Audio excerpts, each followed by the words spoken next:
भाभी यहाँ तो मुझे मार देगा दूसरा गेट बंद करो। कौन है वो? हसन कंपनी के ओनर का बेटा। बचाओ।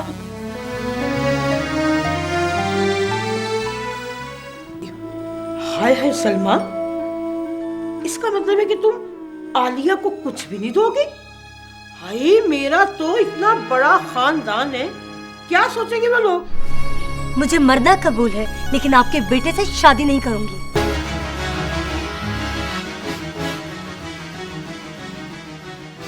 एक नौरीन से शादी करने का मतलब है करोड़ों की जायदाद। ये जो तू ये फैक्ट्री वगैरह कहता रहता ना, सब लग जाएंगी। बासित की वालदा अकेली रहती हैं। बासित उन्हें यहाँ लाना चाहते हैं, लेकिन वो यहाँ रहना पसंद नहीं करती। तो क्यों ना आप उनके पास चली जाएं? मुझसे ऊंची आवाज में उसने बात की। उसका हकारत भरा लहजा मेरे दिमाग में खंजर की तरह पेवस्त हो चुका है। तुम्हें कोई और लड़का तो पसंद नहीं? नहीं मामा, ऐसा हरगिज नहीं है।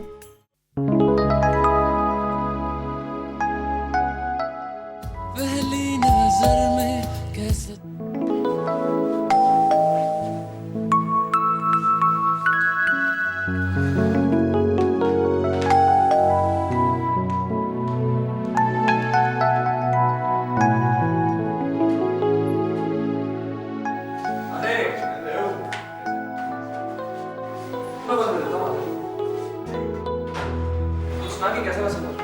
बस मैंने तो तुझे कहा था कि यूं गया और यूं आ गया। अच्छा, वो आसमा के बारे में आंटी का रिएक्शन कैसा था? हाँ। पहले तो वो हैरान हुई कि मैं ये किसे अपने साथ ले आया, लेकिन फिर बाद में जब मैंने उन्हें बताया तो वो मुतमईन हो गई। अब जाहिर है कि वो कुछ दिन उनके साथ रहेंगे। यानी आंटी ने आसमा को कबूल कर लिया? हाँ, जाहिर है वो तन्हा रहती हैं, बल्कि बहुत खुश थीं। अच्छा, मुझे एक बात तो बता, ये अचानक तुझे आसमा की मदद करने का ख्याल कैसे आ गया? मेरा नहीं ख्याल था कि तुझे ये बात समझ नहीं आई होगी। देख, आसमा वजाहत की बीवी है। वजाहत वकार अहमद साहब का बेटा है, जो कि हसन एंड कंपनी के मालिक हैं।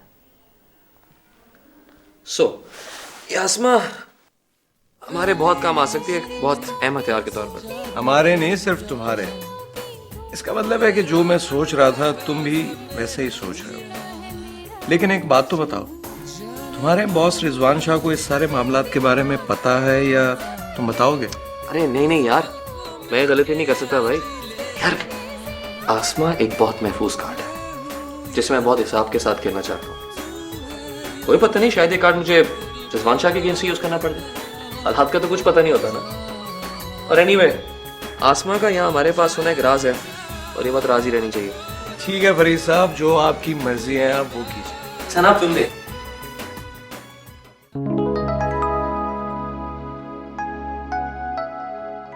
मुझे फैक्स मिल गया आपका। बस मैं आजकल मैं आपको कोटेशन भिजवाती हूँ। मैं आपको कॉल करती हूँ, ठीक है? Thank you so much, bye. जी नौरीन, क्या हाल है आपका?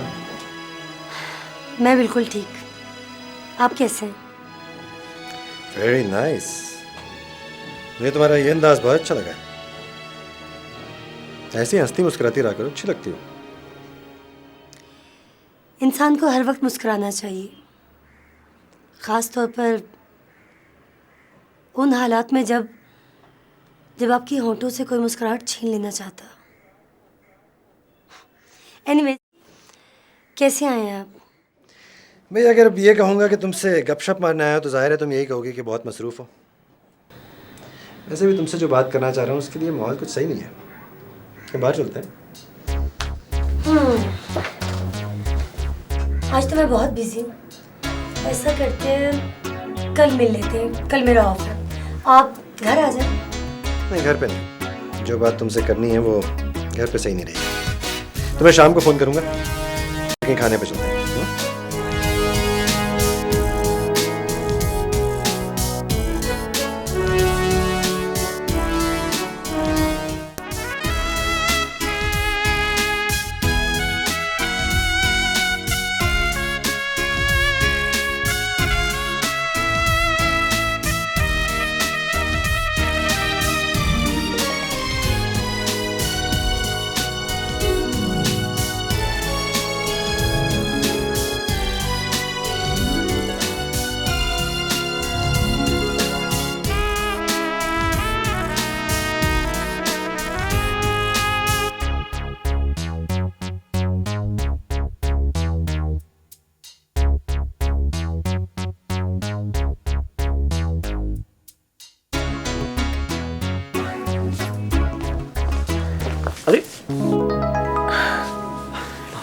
कैसी हो तुम? मैं बिल्कुल ठीक हूँ। तुम कैसे हो? बहुत अरसे बाद मुलाकात हुई। हाँ, वो जॉब में इतना मसरूफ होता हूँ कि आजकल अपने लिए भी वक्त नहीं मिलता। और सुनाओ, हमारे ग्रुप के लोग सब सेटल हो गए हैं ना? कभी मुलाकात हुई उनसे? हाँ, नहीं काफी कोई मिल जाता। नौरीन, ये बासित मेरा दोस्त। Hello. Hi. Is a journalist और हम दोनों इकट्ठे ही रहते हैं। और बासित ये है नौरीन, हम दोनों ने एमबीए इकट्ठे किया था। बहुत खुशी हुई आपसे मिलकर। मुझे भी बहुत खुशी हुई। फरीद अक्सर अपने दोस्तों का जिक्र करते हुए आपको जरूर याद करता है।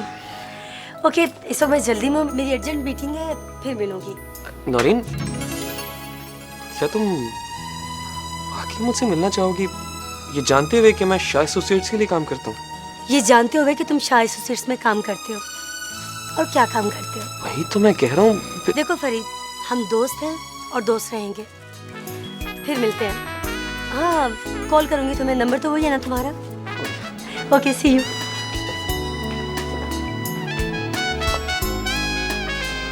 ये वही नौरीन है ना, हसन एंड कंपनी? हाँ यार, उसी के मालिकान में से एक है। कॉलेज लाइफ में भी इसका रवैया मेरे साथ क्लास फेलो होने के नाते बहुत अच्छा था। लेकिन तुमने देखा, ये जानते हुए कि मैं इसकी कंपनी के अगेंस्ट काम करता हूँ, फिर भी। जो लोग अच्छे होते हैं वो हर हाल में अच्छे होते हैं। अब तुम हसन एंड कंपनी को बहुत जल्द बहुत ज्यादा नुकसान पहुंचा सकते हो। पता नहीं क्या होगा यार। तुमने ये पसंद किया? तुम्हारा भी टेस्ट आ जाओ यार, मैं तुम्हें लेके देता हूँ, इधर आओ।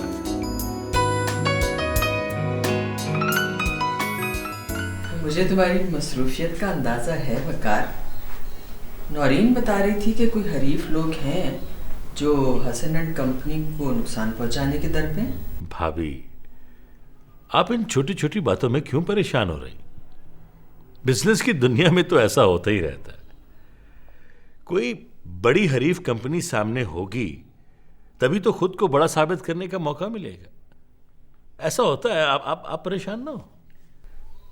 लेकिन नौरीन तो बहुत फिक्रमंद है, दिन रात एक किया हुआ है उसने। भाभी, नौरीन न सिर्फ एक अच्छी लड़की है बल्कि वो बहुत मेहनती भी है। मैंने खुद उसे कहा कि इन सारे मामलात को देखे ताकि उसका तजर्बा बढ़े, और कल को उसी ने तो सारा बिजनेस संभालना है। वकार, ये फाखरा वजाहत और नौरीन की शादी के बारे में जो बात कर रही है, तुम्हारा क्या ख्याल है?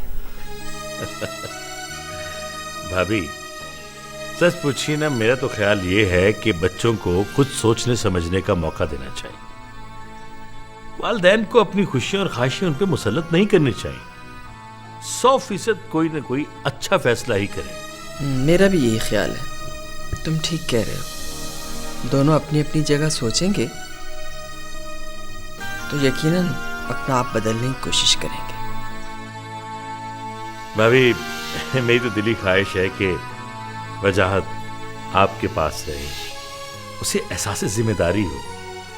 मैं थक गया हूं, सारा काम वो संभाले और इस हसननाज में फिर से कहे गूंजने लगे। वकार, नौरीन तुम्हारी बात बहुत मानती है, तुम उससे बात करके देखो। जी बिल्कुल बिल्कुल, नौरीन मेरी बेटी है, वो मेरी बात क्यों नहीं मानेगी। बस भाभी, आप अपनी सेहत का ख्याल रखें, आप परेशान ना हो। मैं तो इन मसाइल की वजह से बहुत परेशान हो गई थी। इन मसाइल को देखने के लिए मैं जो हूं, आप बस खाएं पिए और जान बनाएं, बस। अच्छा भाभी, मुझे इजाजत में चलो। अरे नहीं भैया, चाय भी तुमने नहीं पी, ठंडी हो गई। खाना खा के जाना। हाँ हाँ ठीक है, खाना खा के जाऊंगा, अपनी भाभी के पास खाना खा के जाऊंगा।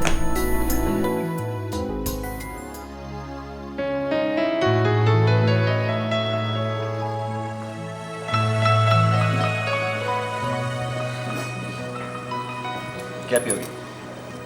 आई थिंक कॉफी। कॉफ़ी? बस 2 कॉफ़ी से दीजिए। देखो, ज़रूरी नहीं है कि इंसान सारी ज़िंदगी एक ही ट्रैक पे चलता रहे। ज़िंदगी में मोड़ भी आते हैं।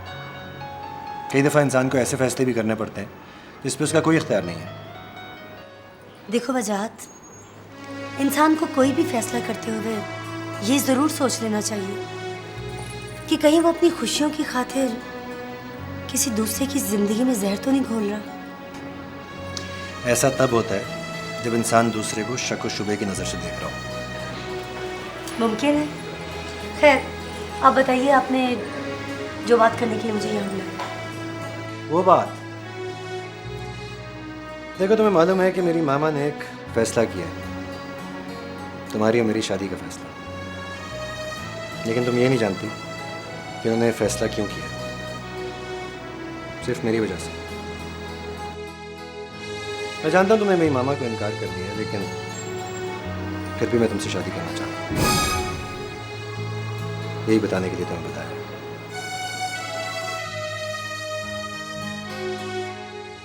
नौरीन, मैं तुमसे मोहब्बत करता हूँ। क्या? देखो, मैं जानता हूँ कि मैं शायद तुम्हारे स्टैंडर्ड्स पे पूरा नहीं उतरता। इंसान में बहुत सारी खामियां होती हैं, लेकिन मुझे यकीन है कि तुम्हारी मोहब्बत मुझे बदल सकती है। मैं अपने आप को तुम्हारे स्टैंडर्ड्स पे ला सकता हूँ। मेरा ख्याल है तुम बहुत अच्छी बीवी बन सकती हो। वजाहत, मुझे समझ नहीं आ रही, मर्द एक ही वक्त में कितनी औरतों से मोहब्बत करता है। यहाँ मुझसे मोहब्बत का दावा कर रहे हैं और घर में आपने आसमा को बीवी बना के रखा। ये सब क्या है? आसमा मेरी बीवी। देखो, आसमा मेरी जिंदगी की सबसे बड़ी गलती थी। वो तो उससे प्यार था मुझसे, मैं तो उससे प्यार नहीं करता। वो लालची लड़की थी, सब कुछ लपेट के निकल गई। क्या मतलब? आप आसमा से शादी की तरदीद कर रहे हैं और इस वक्त वो आपके घर में भी नहीं है? नहीं, एब्सोल्युटली नहीं। और मुझे मालूम भी नहीं है क्यों कहा। आसमा मेरी जिंदगी का वो चैप्टर है जिससे मैं टोटली भुला देना चाहता हूँ। तो अच्छा है भी मामा और पापा को इस बात का नहीं पता है।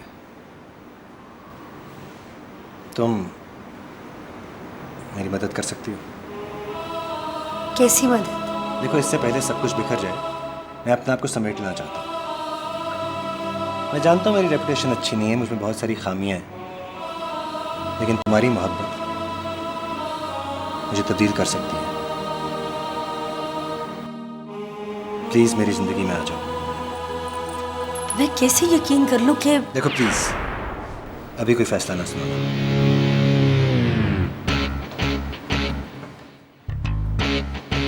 मैं अच्छा बनना चाहता हूँ, बिल्कुल वैसे जैसे तुम मुझे परसीव करती हो।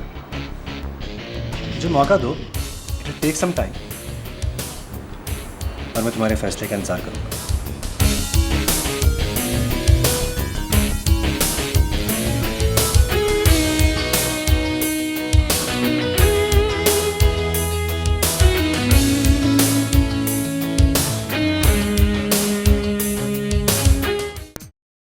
मैं मानती हूँ कि तुम शाह एसोसिएट्स में काम कर रहे हो और वहाँ तुम्हारी एफर्ट्स क्या है। मेरे ख्याल में ये मामला हमारे मिलने में रुकावट नहीं डाल सकता। तुम ऐसा क्यों समझते हो? नौरीन, मैंने हमेशा तुम्हारी कंपनी को नुकसान ही पहुंचाया है। मतलब मैं तुम्हारे लिए अच्छा कैसे हो सकता हूँ? देखो फरीद, ये प्रोफेशनलिज्म का ज़माना है। आज तुम उनके लिए काम कर रहे हो, तुम ना होते तो कोई और होता। प्रैक्टिकल लाइफ में आने के बावजूद भी तुम नहीं बदली, बिल्कुल वैसी हो जैसी कॉलेज में होती थी। तुम्हारा सोचने का अंदाज काफ़ी मुख्तलिफ है, जिसकी बेस हौसले और बर्दाश्त पर है। फरीद, जब हम ये चाहते हैं कि हमें आगे बढ़ने का पूरा हक है, तो हमें ये हक दूसरों को भी देना चाहिए। बात वहीं बिगड़ती है जब हम ये हक दूसरों को नहीं देते। हाँ, ये अलमिया तो है कि हम आगे बढ़ने की दौड़ में दूसरों के हक छीन लेते हैं। तुमने कभी ये सोचा कि कामयाबी कितनी भयानक भी हो सकती है? इतनी बदसूरत कि उसे देखकर तुम्हें खुद पर अफसोस होने लगे। समझा नहीं तुम क्या कहना चाह रही हो? सीधी सी बात है फरीद, कामयाबी हासिल करने के लिए जो ट्रैक तुमने चुना है, कभी सोचा तुमने उस पर चलकर तुम्हारी पहचान क्या होगी? यही ना कि तुम दूसरी कंपनियों को नुकसान पहुंचाने में एक्सपर्ट हो। लेकिन मैं क्या करूं नौरीन, अब मुझे 24 टाइप का दिया गया है कि मैं सिर्फ एक लम्हे को सोचो, अगर तुम शाह एसोसिएट्स में काम ना कर रहे हो, तुमने किसी और कंपनी को ज्वाइन करना हो, तो तुम्हारा इंट्रोडक्शन क्या होगा? हाँ नौरीन, मैंने कई बार सोचा इस बारे में, लेकिन बात फिर वही है कि इसमें मैं क्या करूं। और जॉब करना सिर्फ मेरी जरूरत ही नहीं बल्कि मजबूरी है मेरी,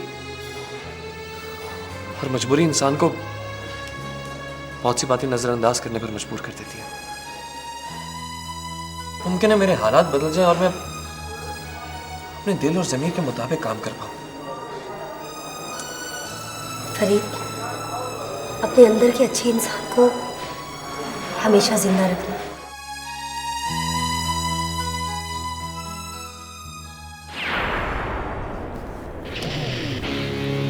तो अच्छू गैंग को आखिर तुम लोगों ने निकाल ही दिया। Very good, I am very happy. लेकिन वजी भाई, एक बंदा अभी भी अड़ा हुआ है, कहें तो उसे उड़ा दूं? एक ज़रूरत पड़े तो 1 सेकंड में इंतजार ना करें, उड़ा दें। इसकी जरूरत ही नहीं पड़ेगी वजी भाई, वो बंदा अपनी कीमत बढ़ा रहा था। मेरी तवक्को से थोड़े से पैसे ज्यादा मांगे उसने। और सलीम, मुझे ये समझ नहीं आ रहा कि तूने उसे नोट ऑफर ही क्यों किया, उड़ाया था यार। असल में यार वो दुरानी साहब का बंदा है, उन्हें दुरानी की बात नहीं सुनी। उसने एक गैंग खड़ा करने की नाकाम कोशिश की थी। तो ये थी कहानी अच्छू गैंग की।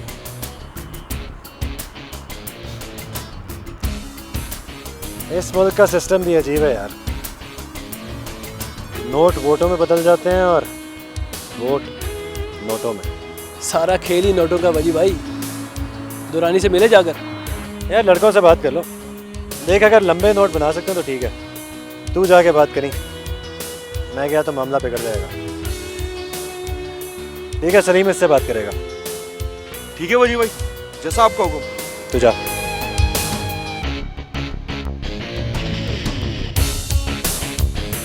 वजी यार, मैंने दुरानी से कहा। और यार दुरानी को यार, मैं दुरानी की बात करता रहता। मेरी कल नौरीन से बड़ी लंबी मुलाकात हुई है, और हैरानी की बात यह है कि इस दफ़ा उसने पिछली दफ़ा की तरह रिएक्ट नहीं किया। मैंने भी जज्बाती डायलॉग्स बोल दिए, मोहब्बत का इजहार कर दिया। अरे वाह, सीधे कह दिया? नहीं यार, माहौल बनाया था। और मुझे लग रहा है कि इस दफ़ा वो मेरी बात पे ध्यान देगी ज़रूर। मामा, अब आपकी सेहत पहले से बहुत बेहतर है, मुझे बहुत खुशी है इस चीज़ की। आज डॉक्टर आया था, वो भी काफ़ी तसल्ली दे कर गया, बल्कि वो तो एक और मशवरा भी दे गया। कह रहा था कि चंद दिन के लिए मुझे हिल स्टेशन चले जाना चाहिए। मामा, ये तो बहुत अच्छी बात है। तो क्या सोचा आपने? मैंने क्या सोचना है बेटा, ये तो तुम सोचोगी ना। इसमें सोचने वाली क्या बात है, जब डॉक्टर ने कहा है तो ठीक ही कहा होगा। वैसे भी आपको इतना टाइम हो गया, आप गई नहीं है घर से बाहर, तो अच्छा है। क्या मतलब है, तुम मेरे साथ नहीं चलोगी? नहीं मामा, मैं तो नहीं जा सकती, वो ऑफिस में इतना काम है। नौरीन, जब भी कोई तफरीह का या बाहर जाने का प्रोग्राम बनता है तुम ऑफिस को बीच में ले आती हो। लेकिन एक बात याद रखो बेटा, इस दफ़ा तुम मेरे साथ ज़रूर चलोगी। अच्छा मामा, प्लान करते हैं।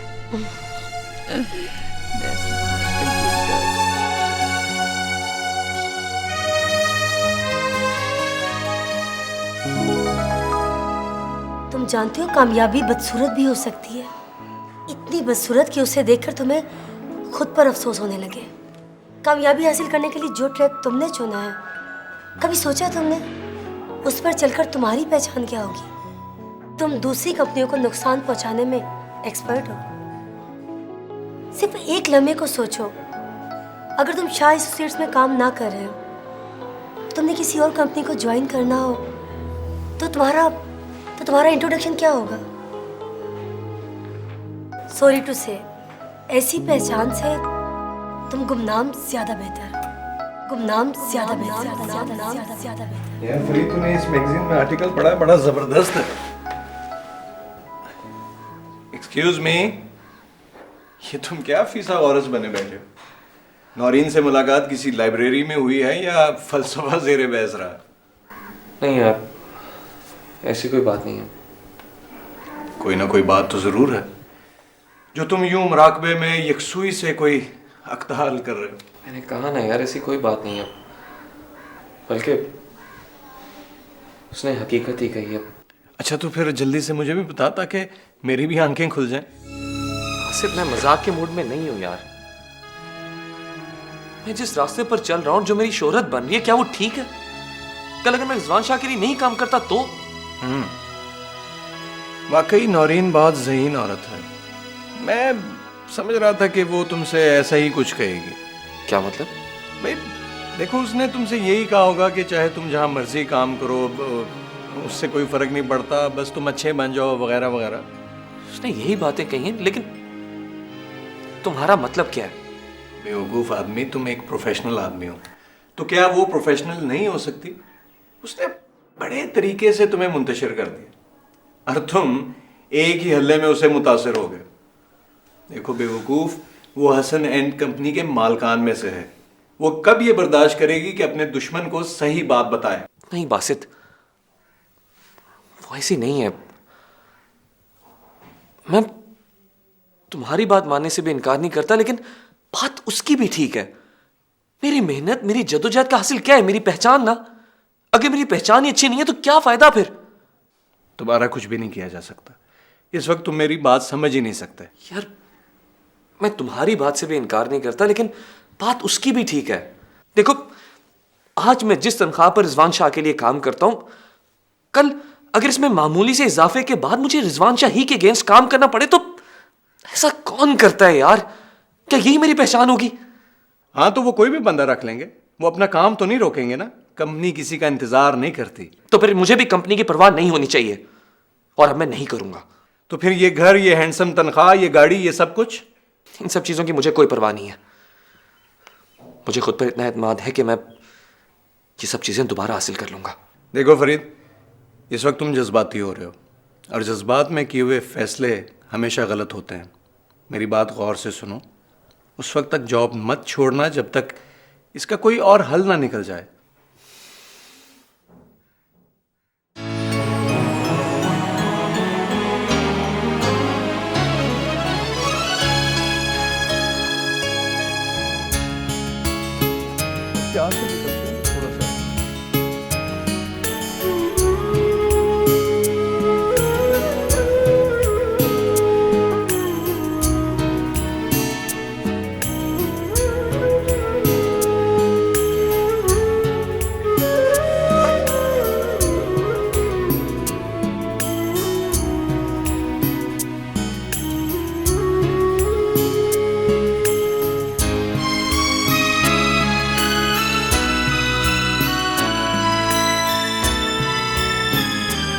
लीजिए मैडम, यह है मोहम्मद रफीक का घर।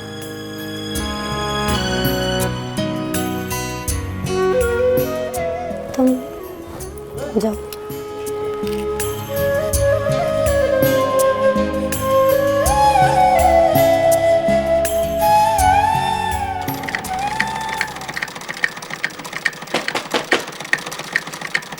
अम्मा, लगता है कोई आया है, मैं देखती हूँ।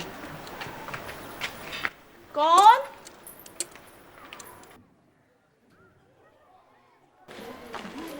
जी बताइए, किससे मिलना है? वो ये रफीक साहब का घर है।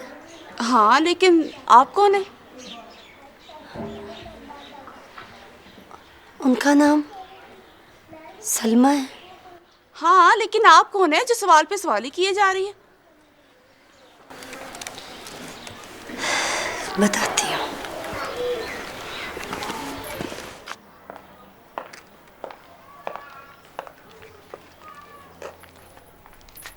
कौन है आप? क्या काम है आपको? बताती हूँ।